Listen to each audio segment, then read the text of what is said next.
চর এলাকা, চর মানুষজন নতুন করে বসতি স্থাপন করেছে। এই বসতি করার ভিতরে একজন বৃদ্ধ মানুষ মারা গেছে। এখনো কোনো মসজিদ তাদের মধ্যে তারা এখনো বানাইতে পারে নাই।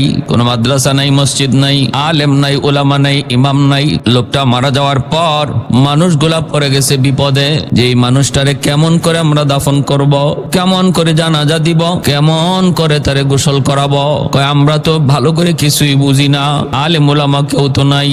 এরপরে দেখে কয় তাহলে একটু মেইন রোডে চলো, আমাদের রাস্তার পাশ দিয়েই তো শহরে যাবে মানুষ, দেখি কোনো একজন মুসলমান অথবা কোনো একজন আলেম পাই কিনা। আর রাস্তার কিনারায় যায় দাঁড়ালো, দেখে একজন মুত্তাকি পরহেজগার, একজন আল্লাহওয়ালা মানুষ, একদম লেবাস ধারী একজন মানুষ আসতেছে। কয় ভাই আমরা বড় বিপদে পড়েছি, এই ভাইটা মারা গেছে, এখন কি করা লাগবে, কেমনে কি করা লাগবে কিছু বুঝি না, কিছু জানি না, একটু সাহায্য যদি আপনি করতেন।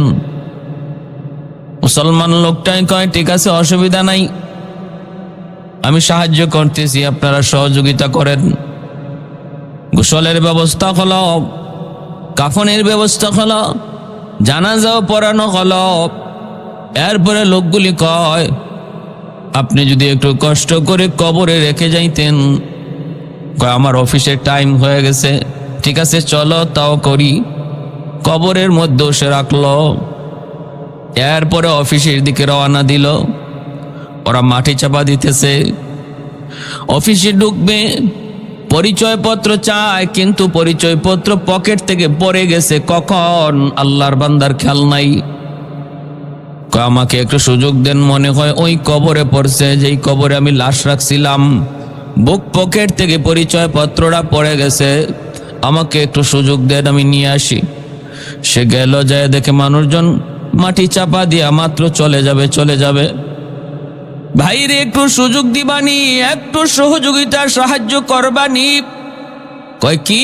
কয় আমার পরিচয়পত্র আইডি কার্ড কবরের ভিতরে পড়েছে, আমি নিশ্চিত, অতীব জরুরি আমার কার্ডটা একটু দিবানি সুযোগ, আমি মাথার পাশ দিয়ে একটু গর্ত করব, তারপরে পরিচয়পত্রটা নিয়ে আসব। মানুষজন কয় অসুবিধা নাই, আপনি আমাদের এত বড় উপকার করছেন, আমরা কেন আপনার এতটুকু উপকার করব না, আমাদের জন্যই তো এমন হয়েছে। মাথার পাশ দিয়া যখন গর্ত খনন করলো, কবরের দিকে তাকাতেই দেখে পুরা কবরটা নূরের আলোতে চমকায়, আর এমন এক সুঘ্রাণ, দুনিয়ার কোন সুঘ্রাণ নয়, পুরা এলাকাটা সুঘ্রাণে মোহিত হয়ে গেল। কবরের ভিতরে ওই আইডি কার্ডটা চমকাইতেছে, আর পুরা কবরটা নূরের আলোতে ঝলমল ঝলমল করে। হইচই পড়ে গেল, এলাকার মানুষজন জানাজানি শুরু হলো। দারুল উলুম দেওবন্দের তখন মুহতামিম, দীর্ঘদিনের 30 বছরের মুহতামিম হাকিমুল ইসলাম কারি তৈয়ব সাহেব রাহিমাহুল্লাহ, তিনি বলেন আমরাও খবর পাইলাম, সেদিনের ঘটনা বলছি, বেশি আগের নয়। তিনি বলেন আমরাও খবর পাইলাম, আমি নিজে গেলাম দেখতে। আমি যখন ওই কবরের পাশে গেলাম, কবরের পাশে যায় যখন কবরের আলো দেখলাম, আর আমি সুঘ্রাণ পাইলাম, নিজের অজান্তে চোখ দিয়ে দর দর করে আমার পানি পড়তেছে, কাঁদতেছি, আর মানুষকে বলতেছি ও মানুষেরা রে শোনো, এই আলো দুনিয়ার কোনো আলো নয়, এই সুঘ্রাণ দুনিয়ার কোনো আতরের সুঘ্রাণ নয়, আলোটাও জান্নাতি, ঘ্রাণটাও জান্নাতি। সুবহানাল্লাহ। সুজা তিনি চলে গেলেন বাড়িতে, যায় মেয়েটাকে জিজ্ঞেস করলেন তোমার আব্বার আমল কি ছিল একটু বলো, তোমার আব্বার আমল কি ছিল একটু বলো। তখন বলতেছে উস্তাদজি বড় কোনো আমল মনে পড়ে না, যদ্দূর আমি জানি আমার আব্বা 5 ওয়াক্ত নামাজ ঠিক মতো পড়তেন, আর ফজরের পর মাগরিবের পর দিনে 2 বার কোরআন তেলাওয়াত করতেন। ওই যে তাকের উপরে আল্লাহর মালিকের কালাম, আব্বা ওই কোরআন খানা ওইখান থেকে নামাইতেন, নামায় তিনি কোরআন নিয়ে বসতেন, ভালো করে পড়া জানতেন না, চেষ্টা করতেন ভালো করে পড়ার, চেষ্টা করতেন ভালো করে পড়ার, এরপর পড়তে জানতেন না। যা পড়তে জানতেন না সেখানে আঙ্গুল গোড়াইতেন, প্রতি পৃষ্ঠার নিচে নিচে আঙ্গুল গোড়াইতেন আর বলতেন, মালিক আমি তো তুমি এখানে কি লেখছো পড়া জানি না, অর্থ জানি না। আল্লাহ, এটা আমার বড় বদনসিব, আমি মুসলমান হয়ে তোমার কালাম জানলাম না, তুমি কি লিখছো কি কইছো। যেই কোরআনের খাতিরে আমারে তুমি দামি বানাইছো, এই কোরআনে কি আছে আমি জানলাম না, আমি মানলাম, আমি বুঝলাম না। কিন্তু মালিক, আমি আঙ্গুল গোড়ায় গোড়া বলে দিলাম, এই লাইনে তুমি যা বলছো সব আমি বিশ্বাস করি, এই লাইনে তুমি যা বলছো সব আমি বিশ্বাস করি। এইভাবে আঙ্গুল গোড়াইতেন আর চোখের পানির ফোঁটা কোরআনের পৃষ্ঠায় পড়ত।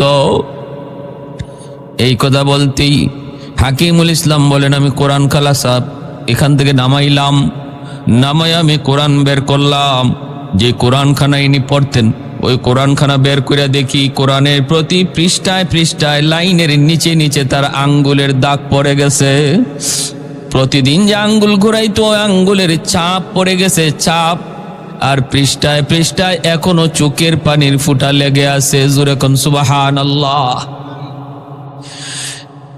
এত দামি, এত সম্মান, এত ইজ্জত আল্লাহ পাক দিলেন একজন মানুষ যে শুধু মহব্বত কইরা, দিল থেকে মহব্বত কইরা সে কোরআনকে কাছে রাখতো, কাছে ডাকতো, কাছে রাখতো।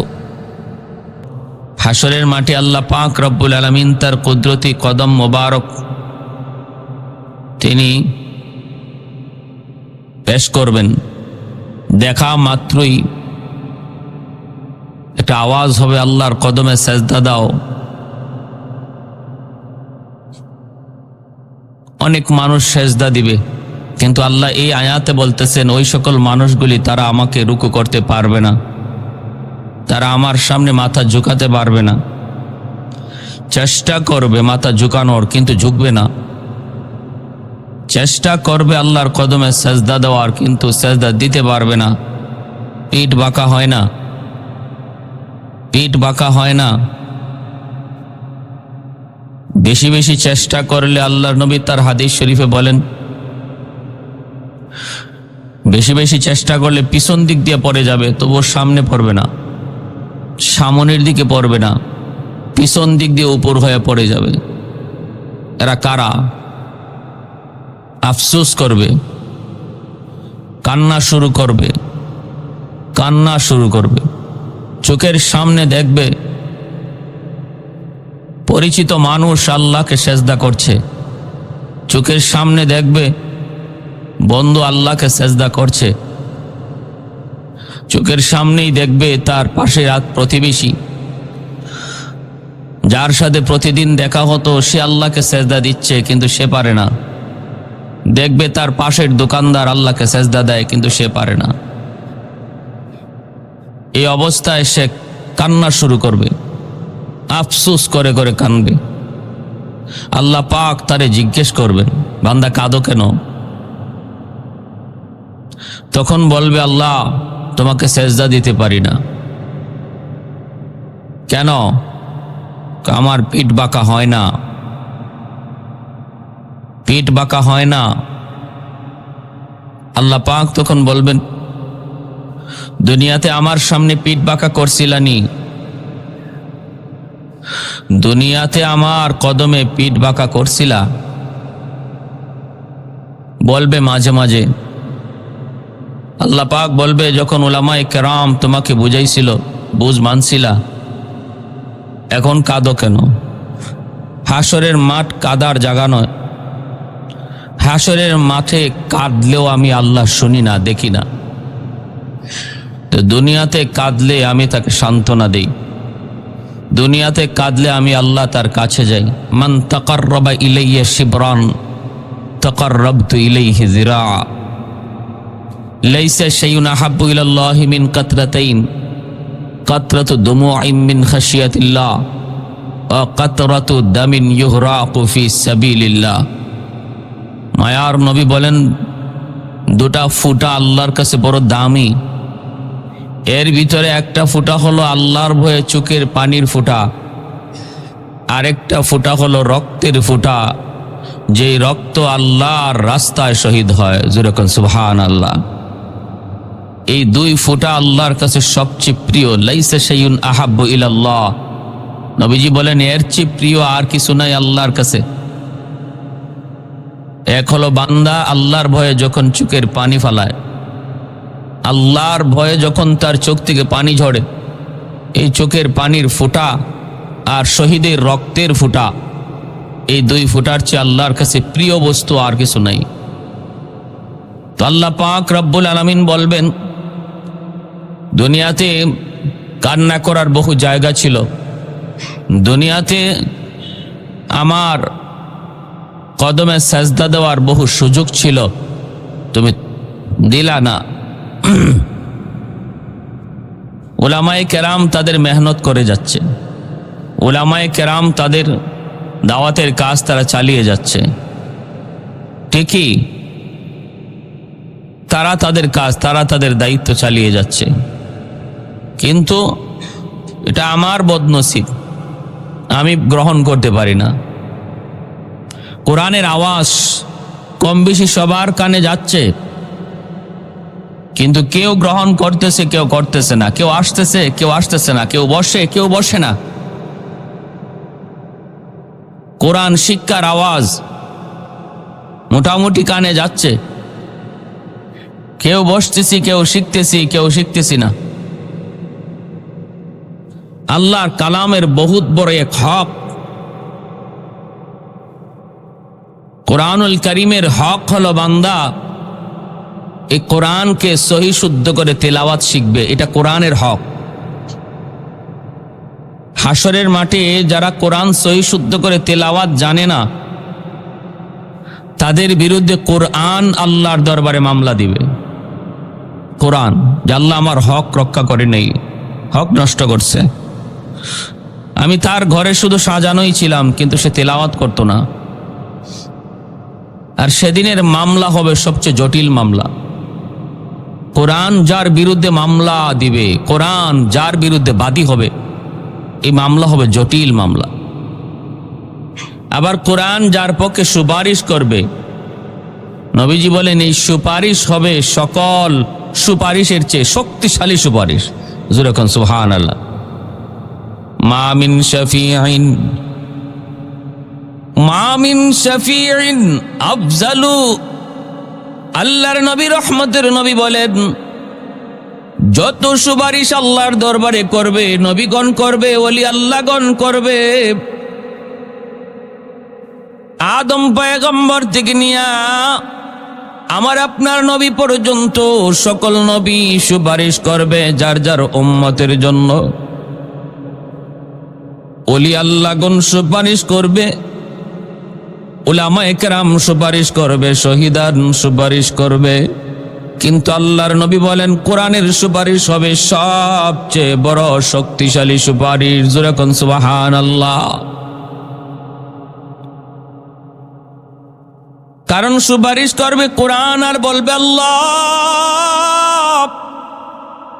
তোমার এই বান্দা মাগরিবের পর সূরা ওয়াকিয়া পড়তো, ফজরের পর সূরা ইয়াসিন তিলাওয়াত করত, এশার নামাজের পর সে সূরা মুলক তিলাওয়াত করত। আল্লাহ আমি হলাম সেই কোরআন, আমাকে আপনি তার পাশ থেকে সরাইতে পারবেন না যতক্ষণ পর্যন্ত দুনিয়াতে আমার বন্ধু আমাকে বলে নাই, আজকে হাসরের মাঠে আমি কোরআনও তাকে ভুলে থাকতে পারবো না। আমি আমার বন্ধুকে যতক্ষণ পর্যন্ত জান্নাতে লইয়া না যাব, আমি তার সঙ্গ ছাড়ব না। সুবহানাল্লাহ। লালে মাসনুনা নামক কিতাবের ভিতরে লিখেন, হাদিস শরীফ আল্লাহর নবী বলেন যখন মানুষটা ইন্তেকাল করে, মারা যাওয়ার সাথে সাথে তার বুকের মধ্যে ওই কোরআনটা সবুজ রঙের পাখি হয়ে বসা থাকে, কেউ দেখে না, দেখে ফেরেশতারা। কবরে যায় তখন নির্ভয় দেয়, মুনকার নাকির ফেরেশতা আসে, যখন দেখে এত সুন্দর একজন মানুষ তার মাথার পাশে বসা আছে, ফেরেশতারা তখন বলতে চায়, কে তুমি, একটু দূরে সরো, আমরা তারে কিছু প্রশ্ন করব। তখন সে বলবে, আমাকে দূরে সরতে বলবেন না, আমি সরব না, আমি হলাম আল্লাহর কালাম, আমি হলাম আল্লাহর কালাম। আমার বন্ধু দুনিয়াতে আমাকে ছেড়ে চলে যায় নাই, সকাল সন্ধ্যা আমাকে সাথে রাখছে। আজ কবর জগতে আমি তার একা ছাড়ব না, আমিও তার বিপদের সময় তার সঙ্গে আছি। প্রশ্ন আপনারা কি করবেন করেন, জবাব আমি দেব। সুবহানাল্লাহ। এতটা নির্ভয়, এতটা নির্ভয়, এতটা নির্ভয়, আল্লাহর কোরআন দিবে। এজন্য আল্লাহ পাক বলবে, ওরে বান্দা, দুনিয়ার জগতে উলামায়ে কেরাম কোরআনের কথা শুনাইলো, কোরআন শিখতে বলল, পড়তে বলল, হাতের কাছে কত সুযোগ ছিল, কিন্তু তোমার সম্পর্ক কোরআনের সাথে হয় নাই। আমার কালামের সাথে তোমার মহব্বত তৈরি হয় নাই, মহব্বত তৈরি হয়েছে তোমার গান বাজনার সাথে। দিলের ভিতরে যার মহব্বত কোরআনের, গানের প্রতি মহব্বত থাকবে না। গানের প্রতি যার মহব্বত, কোরআনের প্রতি মহব্বত থাকবে না। কোরআন মানুষকে গান বাজনা থেকে ফিরায়, গান বাজনার আকর্ষণ থেকে আল্লাহর কালাম তাকে ফিরায় আনে। আল্লাহ পাক রব্বুল আলামিন সেদিন বলবে, বান্দা, সুযোগ তো ছিল কিন্তু সুযোগ গ্রহণ করো নাই। আজ হাসরের মাঠে চোখের পানি নয়, রক্ত জড়াইলো, আমি আল্লাহ দয়া দেখাবো না। কারণ হাসরের মাঠ, এখানে কান্না করার জায়গা না। দুনিয়াতে যদি এক ফোঁটা চোখের পানি জড়াইতাম, আজকে মিজানের পাল্লায় তোমার চোখের পানি ওজন হইত। যদি দুনিয়াতে এক ফোঁটা চোখের পানি জড়াইতাম, আমি মাওলার কালাম কাছে নিয়ে যদি এক ফোঁটা চোখের পানি জড়ায় কইতা, আল্লাহ, দীর্ঘটা কাল চলে গেছে, তোমার কোরআন আমি তেলাওয়াত করতে শিখি নাই। দীর্ঘ জীবনের একটা অংশ চলে গেছে, মালিক, তোমার কোরআন আমি পড়তে জানি নাই। আল্লাহ, এখন কোরআন নিয়ে বসছি, হুজুরের কাছে কোরআন শিখছি, আমাদের মসজিদে কোরআনের প্রশিক্ষণ, কোরআনের শিক্ষা। আল্লাহ, ওই কোরআনের শিক্ষার মাদ্রাসায় আমি ভর্তি হয়ে ছাত্র হয়েছি। আল্লাহ, তোমার কালাম সাথে নিছি, কাছে নিছি। এই কথাটা ইয়াদ করে চোখের পানিটা ফালাও। বহু মানুষের চোখের পানির ফুটা হবে সাক্ষী জমিন, আর কোরআনের পৃষ্ঠায় যার চোখের পানির ফুটা পড়বে, তার চোখের পানির ফোটার সাক্ষী হবে আল্লাহর কোরআন। ওসমান গনি রাদিয়াল্লাহু তাআলা আনহুর শাহাদাতের সাক্ষী হয়েছে আল্লাহর কালামের পৃষ্ঠা। আজও মদিনাতুল মুনাওয়ারার মিউজিয়াম, জাদুঘরে ওসমান গনি রাদিয়াল্লাহু তাআলা আনহুর সেই কোরআন, যে কোরআনের পৃষ্ঠায় এখনো রক্তের দাগ। বহু শহীদের সাক্ষী হবে, বহু শহীদের শাহাদাতের সাক্ষী হবে উহুদের ময়দান, বহু শহীদের সাক্ষী হবে বদরের ময়দান, বহু শহীদের শাহাদাতের সাক্ষী হবে জঙ্গে মুতা, জঙ্গে উহুদ। ওমর ফারুক রাদিয়াল্লাহু তাআলা আনহুর শাহাদাতের সাক্ষী হবে মদিনার মসজিদের মিম্বর। যেরকম সুবহানাল্লাহ। কারণ মদিনার মসজিদের মিম্বরে ইমামতি করা অবস্থায় হযরত ওমর ফারুককে শহীদ করা হয়েছে। ও রক্তের ফোঁটাটা আমার নবীর মসজিদ, মসজিদে নববীর মিম্বর রক্তে লাল হয়ে গেছে। কিয়ামতের ময়দানে মসজিদে নববীর মিম্বর হযরত ওমর ফারুক রাদিয়াল্লাহু তাআলা আনহুর শাহাদাতের পক্ষে সাক্ষী দিবে। যেরকম সুবহানাল্লাহ। ওসমান গনি রাদিয়াল্লাহু তাআলা আনহু, আলী রাদিয়াল্লাহু তাআলা আনহু কয়, খলিফাতুল মুসলিমিন, আমিরুল মুমিনিন, একটু অনুমতি দেন, দুশমনগুলি চতুর্দিকে ঘেরাও করা, একটু অনুমতি দেন, অনুমতি দেন।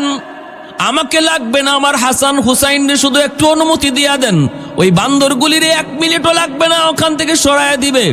আমার হাসান হুসাইনের সামনে ওরা টিকতে পারবে না, একটা বার শুধু অনুমতি আপনি দেন।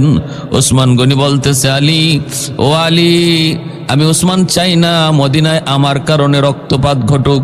এরে আলী, আমি আজকে জোহরের নামাজ পড়া আমি একটু ঘুমাইছিলাম, তন্দ্রার ভাবাইছিল, তখনই আমার মায়ার নবীর স্বপ্নে দেখছি। নবী আমাকে বলতেছেন, ওসমান, আমি নবী সব দেখতেছি, তোমার সাথে কি হয়? আমি দেখতেছি রে উসমান তোমার সাথে জুলুম হচ্ছে, আমি দেখতেছি উসমান তোমার সাথে অন্যায় হচ্ছে, আমি নবী সব দেখতেছি, সব শুনতেছি। এরপর তোমাকে বলি, যদি তুমি বদদুয়া দাও, আমি নবী আল্লাহ আমাকে জানাইছে তুমি যদি বদদুয়া দাও, তুমি যদি কোনো উদ্যোগ নেও, দুশ্মনগুলি সব হালাক হয়ে যাবে। আর যদি তুমি সবর করো, তাহলে রোজা রাখছো দুনিয়ায়, ইফতার করবা আমি নবীর সাথে। সুবহানাল্লাহ। যদি সবর করো, ইফতার করবা আমি নবীর সাথে। ও আলী, আমি স্বপ্নে দেখেছি আমার নবী বলেছেন ইফতার করতে। অতএব দুনিয়ার রিজিক আমার বন্ধ হতে পারে, কিন্তু ইফতার নবীর সাথে হবে, এটা কেউ ঠেকাইতে পারবে না। আমাকে কোরআন দাও। আসরের নামাজ পড়ে বিবিকে বলতেছেন আমাকে কোরআন দাও। আল্লাহর কোরআন নিয়ে তিনি তেলাওয়াতে বসে গেলেন। এইদিকে দুশমন দেয়াল টপকায়া মেন দরজা দিয়ে ঢুকতে সাহস করে নাই। গেইটের দুই পাশে হাসান হুসাইন দাঁড়ায় আছেন, এজন্য গেট দিয়ে ঢোকার সাহস দুশমন করে নাই। দেয়াল টপকায় তারা ভিতরে ঢুইকা ওসমান গনি তিলাওয়াত করা অবস্থায় মাথায় আঘাত করলো, ফিনকি দিয়া রক্ত আল্লাহর কালামের পৃষ্ঠায় পড়লো। বাইরা বন্ধুরা জন্য বলতেছিলাম, মনে রাখবা যার আমল দুনিয়াতে যেমন, ওই আমলের সাক্ষী হবে আল্লাহর দরবারে তেমন। আমি আল্লাহর কোরআন পড়তেছি, কোরআন হবে সাক্ষী। আমি খেলাধুলার মঞ্চে আছি, নাটক সিনেমার মঞ্চে আছি, ওই নাটক সিনেমা খেলাধুলা হবে আমার বদ আমলের সাক্ষী। আল্লাহ পাক জমিনটারে সিসি ক্যামেরা বানায় রাখছেন, সিসি ক্যামেরা। এ বান্দা শুন, দুনিয়ার জমিনটারে আমি আল্লাহ সিসি ক্যামেরা বানায় রাখছি। কই যাও, কই করো, কি করো, কোথায় হাঁটো, কি বলো, সব কিছু রেকর্ড হয়ে যাচ্ছে। সব কিছু রেকর্ড হয়ে থাকবে, আল্লাহর কাছে সাক্ষী দিবে। এজন্য আল্লাহ পাক রব্বুল আলামিন ওই মানুষগুলাকে আল্লাহ হাসরের মাঠে এরকম ভাবে বলবেন, বান্দারে তোমার কাছে কম আওয়াজ যায় নাই, কম দাওয়াত পৌঁছে নাই। যদি কোরআন রে বন্ধু বানাইতে পারতা, আজ হাসরের মাঠে কোরআন তোমার পক্ষে আমি আল্লাহর দরবারে বহুত বড় উকিল হয়ে আসতো।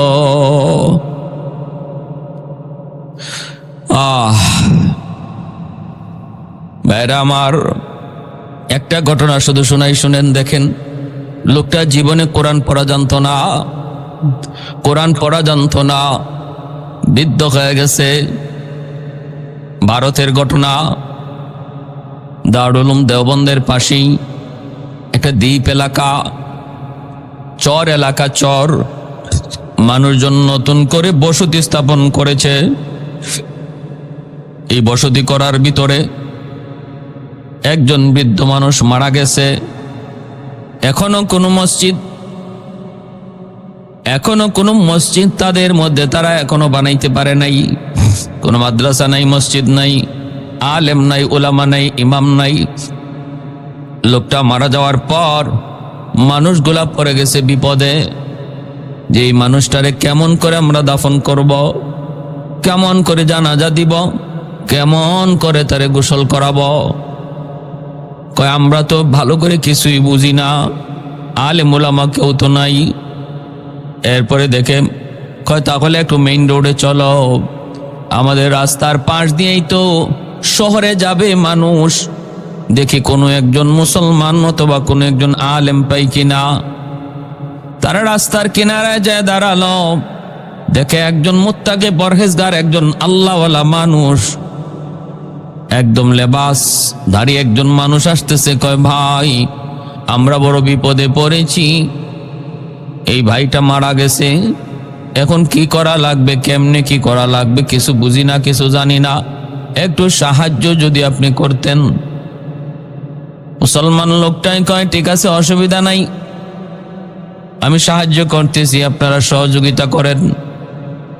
গোসলের ব্যবস্থা হলো, কাফনের ব্যবস্থা হলো, জানাজাও পড়ানো হলো। এরপরে লোকগুলি কয় আপনি যদি একটু কষ্ট করে কবরে রেখে যাইতেন। কয় আমার অফিসের টাইম হয়ে গেছে, ঠিক আছে চলো তাও করি। কবরের মধ্যে সে রাখলো। এরপরে অফিসের দিকে রওনা দিল। ওরা মাটি চাপা দিতেছে, অফিসে ঢুকবে, পরিচয়পত্র চায়, কিন্তু পরিচয়পত্র পকেট থেকে পড়ে গেছে। কখন? আল্লাহর বান্দার খেয়াল নাই। আমাকে একটু সুযোগ দেন, মনে হয় ওই কবরে পড়ছে যেই কবরে আমি লাশ রাখছিলাম, বুক পকেট থেকে পরিচয়পত্রটা পড়ে গেছে, আমাকে একটু সুযোগ দেন, আমি নিয়ে আসি। সে গেল, যায় দেখে মানুষজন মাটি চাপা দিয়া মাত্র চলে যাবে। ভাইরে একটু সুযোগ দিবানি, একটু সহযোগিতা সাহায্য করবানি। কয় কি? কয় আমার পরিচয়পত্র আইডি কার্ড কবরের ভিতরে পড়েছে, আমি নিশ্চিত, অতীব জরুরি আমার কার্ডটা একটু দিবানি সুযোগ, আমি মাথার পাশ দিয়ে একটু গর্ত করব, তারপরে পরিচয়পত্রটা নিয়ে আসব।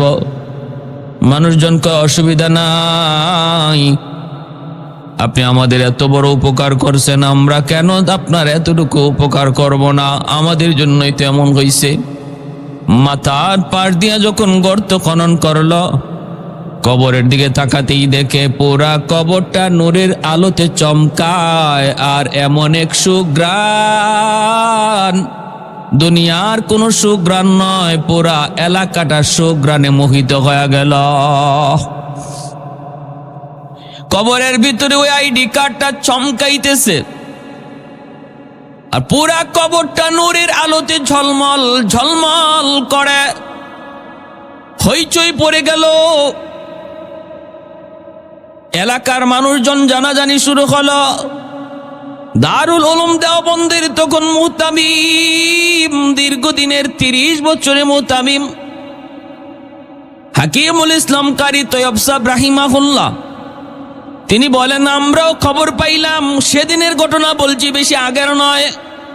তিনি বলেন আমরাও খবর পাইলাম, আমি নিজে গেলাম দেখতে। আমি যখন ওই কবরের পাশে গেলাম, কবরের পাশে যায় যখন কবরের আলো দেখলাম, আর আমি সুঘ্রাণ পাইলাম, নিজের অজান্তেই চোখ দিয়ে দর দর করে আমার পানি পড়তেছে, কাঁদতেছি, আর মানুষকে বলতেছি, ও মানুষেরা রে শোনো, এই আলো দুনিয়ার কোনো আলো নয়, এই সুঘ্রাণ দুনিয়ার কোনো আতরের সুঘ্রাণ নয়, আলোটাও জান্নাতি, ঘ্রাণটাও জান্নাতি। সুবহানাল্লাহ। সুজা তিনি চলে গেলেন বাড়িতে, যায় মেয়েটাকে জিজ্ঞেস করলেন, তোমার আব্বার আমল কি ছিল একটু বলো, তোমার আব্বার আমল কি ছিল একটু বলো। তখন বলতেছে, উস্তাদজি বড় কোনো আমল মনে পড়ে না, যদ্দূর আমি জানি আমার আব্বা 5 ওয়াক্ত নামাজ ঠিক মতো পড়তেন, আর ফজরের পর মাগরিবের পর দিনে 2 বার কোরআন তেলাওয়াত করতেন। ওই যে তাকের উপরে আল্লাহর মালিকের কালাম, আব্বা ওই কোরআন খানা ওইখান থেকে নামাইতেন, নামাইয়া তিনি কোরআন নিয়ে বসতেন। ভালো করে পড়া জানতেন না, চেষ্টা করতেন ভালো করে পড়ার, চেষ্টা করতেন ভালো করে পড়ার, এরপর পড়তে জানতেন না। যা পড়তে জানতেন না সেখানে আঙ্গুল গোড়াইতেন, প্রতি পৃষ্ঠার নিচে নিচে আঙ্গুল গোড়াইতেন, আর বলতেন, মালিক আমি তো তুমি এখানে কি লেখছো পড়া জানি না, অর্থ জানি না, আল্লাহ এটা আমার বড় বদনসিব, আমি মুসলমান হয়ে তোমার কালাম জানলাম না, তুমি কি লিখছো কি কইছো, যেই কোরআনের খাতিরে আমারে তুমি দামি বানাইছো, এই কোরআনে কি আছে আমি জানলাম না, আমি মানলাম, আমি বুঝলাম না, কিন্তু মালিক আমি আঙ্গুল গোড়ায় গোড়া বলে দিলাম, এই লাইনে তুমি যা বলছো সব আমি বিশ্বাস করি, এই লাইনে তুমি যা বলছো সব আমি বিশ্বাস করি। এইভাবে আঙ্গুল গোড়াইতেন, আর চোখের পানির ফোঁটা কোরআনের পৃষ্ঠায় পড়ত।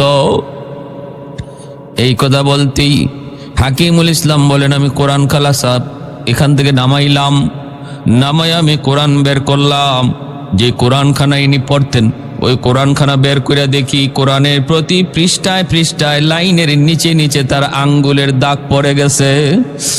প্রতিদিন যে আঙ্গুল ঘুরাইতো ওই আঙ্গুলের ছাপ পড়ে গেছে, ছাপ, আর পৃষ্ঠায় পৃষ্ঠায় এখনো চোখের পানির ফুটা লেগে আছে। জোরে কোন সুবহানাল্লাহ। এত দামি, এত সম্মান, এত ইজ্জত আল্লাহ পাক দিলেন একজন মানুষ যে শুধু মহব্বত কইরা, দিল থেকে মহব্বত কইরা সে কোরআনকে কাছে রাখতো, কাছে ডাকতো, কাছে রাখতো। অথচ আজকে আমাদের মধ্যে আগ্রহটাই নেই, এ আগ্রহই নেই। যেখানে নবী বলেছেন নবীরাও এত বড় সুপারিশ করতে পারবে না, কোরআন যত বড় সুপারিশ করবে। যেরকম সুবহানাল্লাহ, লা নাবিয়্যুন ওয়ালা মালাকুন ওয়ালা গায়রুহু। আল্লাহ নবী হাদিসে বলেন লা মালাকুন, লা নাবিয়্যুন ওয়ালা মালাকুন, লা নাবিয়্যুন কোন নবী, ওয়ালা মালাকুন কোন ফেরেশতা, ওয়ালা গায়রু কেউ না কোরআনের মতো সুপারিশ করতে পারবে। সুবহানাল্লাহ। আর আজকে এই ক্ষেত্রে আমরা অবহেলায়, এই ক্ষেত্রে আমরা অবহেলায়। আহা, আল্লাহর কোরআন ঘরে থাকবে কোন অবস্থায়? দেখা যায় অনেক ঘরে আছে টেলিভিশনের কাভার আছে, কোরআন শরীফের কাভার নেই, বস্তুনি নেই। দুলাবালি পড়তেছে, দুলাবালি পড়তেছে, অবহেলায় কোরআন পড়ে আছে। যে কোরআনের কারণে আল্লাহ এখনো জগৎ টিকায় রাখলেন। জিব্রাইল আমিন বলে কিয়ামতের আগে আল্লাহ বলবেন, জিব্রাইল তাড়াতাড়ি যাও, কোরআন যতদিন জমিনে থাকবে, কোরআনের হরফ থাকবে, এই জমিন আমি আল্লাহ ধ্বংস করতে পারবো না। কোরআনের হরফগুলি উঠে আনো। কিয়ামতের আগে বাংলাদেশের মুসলমান দেখবে কোরআন আছে, পৃষ্ঠা আছে, হরফ নাই। ভারতের মুসলমানকে জিজ্ঞেস করবে, ওরা বলবে হ্যাঁ আমরাও তো দেখতেছি কোরআনে পৃষ্ঠা আছে, হরফ নাই। আরবে জিজ্ঞেস করবে, ওরাও বলবে কোরআন আছে, হরফ নাই, কোনো লেখা নাই, সাদা পৃষ্ঠা। তখনই উলামায়ে কেরাম বুঝে যাবে দুনিয়ার হায়াত শেষ, দুনিয়ার হায়াত শেষ। তাহলে যেই কোরআনের খাতিরে আমারে আপনারে আল্লাহ বাঁচায় রাখলেন, আমার ঘরে রহমত নাজিল করতেছেন, আমার রিজিকের ব্যবস্থা করতেছেন, আমার সুস্থতার নিয়ামত দিচ্ছেন, এখনো গাছ আমাকে ফুল দেয়, ফল দেয়, এখনো নদী আমাকে মাছ দেয়, এখনো বাতাস আমাকে অক্সিজেন দেয়, এই সব কিছু যার নিয়ামতে, যার ওসিলায় আজকে সেই কোরআন আমার কাছে অবহেলিত, অবহেলিত।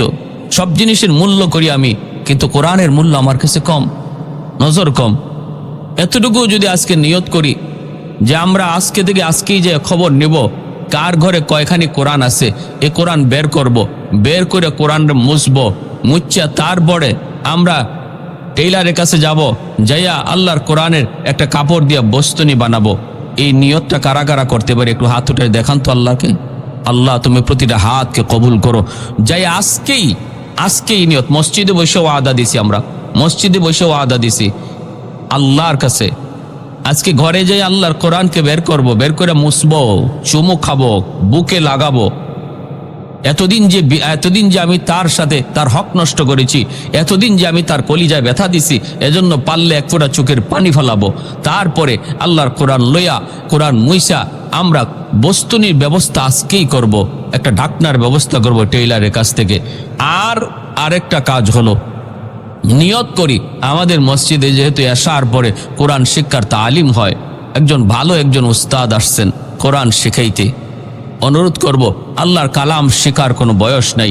আমি যদি বৃদ্ধ বয়সও এই তালেবে এলেমের খাতায় নাম লেখাই, কোরআনের শিক্ষার্থীর খাতায় নাম লেখাই, আল্লাহর দরবারে এই অবস্থায় মরণ হলে একজন তালেবে এলেমের নামে, কোরআন শিক্ষার্থী এই নামে আল্লাহর দরবারে হাজিরা দিব। আর নবী বলেন, কোরআন শিক্ষার করার অবস্থায় যার মৃত্যু হয়, হাসরের মাঠে আল্লাহ তার শহীদের মর্যাদা দান করবে, শহীদের মর্যাদা দান করবে। এজন্য বয়স্ক যারা, তাদের জন্য আরো বেশি জরুরি যে হ্যাঁ আমি এই শিক্ষায় শিক্ষার্থী হওয়া অবস্থায় যেন আমার মরণটা হয়ে যায়। জীবনে কত ভুল করেছি, কত অন্যায় করেছি, সার্থক হয়ে যাবে যে আমি আল্লাহর কোরআনের একজন ছাত্র ছিলাম, আমি কোরআনের শিক্ষার একটা ছাত্র ছিলাম, ওই অবস্থায় আমার মরণ হয়েছে। কপাল খুলে গেল, তার কপাল খুলে গেল। এটা আল্লাহ পাক যদি কবুল করে, যদি আল্লাহ আপনারে মায়া করে, এই অবস্থায় আল্লাহ মৌত দিবে। একজন ছাত্র বানায়া, একজন ছাত্র বানায়া মৌত, কোরআনের ছাত্র বানায়া মৌত তখনই হবে যখন আল্লাহ তারে ভালোবাসবে। যেরকম সুবহানাল্লাহ, আল্লাহ তারে খুবই পছন্দ করবে, ভালোবাসবে। কারণ মরণটা মানুষের হাতে না। চেষ্টা করলেও আমি কোরআন তিলাওয়াত করা অবস্থায় মরতে পারবো না যদি আল্লাহ সেটাকে কবুল না করে। অতএব আমি যদি দিল থেকে, দিলটারে নরম করে, অত্যন্ত দিলটারে একদম রেজা রেজা করে যদি আল্লাহর কাছে চাই, আল্লাহ শেষ বয়সেও তোমার কোরআনখানা আমাকে বোঝার চেষ্টা দিও, পড়ার তৌফিক দিও, সহি শুদ্ধ করে আল্লাহ তুমি আমাকে পড়ার তৌফিক দিও। দিল থেকে চাই যতটুকু পারি। বৃদ্ধ বয়সে মোট অনেকটা কি হয়ে যায়, ছোট বাচ্চারা যতটা সহজে বলতে পারে, বৃদ্ধ বয়সে বলাটা কঠিন হয়ে যায়। মুখে কি করা যায় না, যেভাবে খুশি এভাবে যায় না। মুখের খুশিতে আমার চলতে হয়, জবানের খুশিতে চলতে হয়। আমার খুশিতে জবান চলে না বৃদ্ধ বয়সে। ওই অবস্থায়ও যদ্দূর পারি দিলটারে নরম করে যদি ছাত্র বানাই, ছাত্রের খাতায় নাম লেখাই, আল্লাহ হয়তো সেটা কবুল করে নিতে পারে, পছন্দ করে নিতে পারে। কারণ ভাই, অতীত জীবনের দিকে তাকাইলে পরে আমরা আল্লাহর কাছে মুক্তি পাওয়ার বা আল্লাহর রহমত পাওয়ার কোনো আশা করতে পারি না। এত অন্যায়।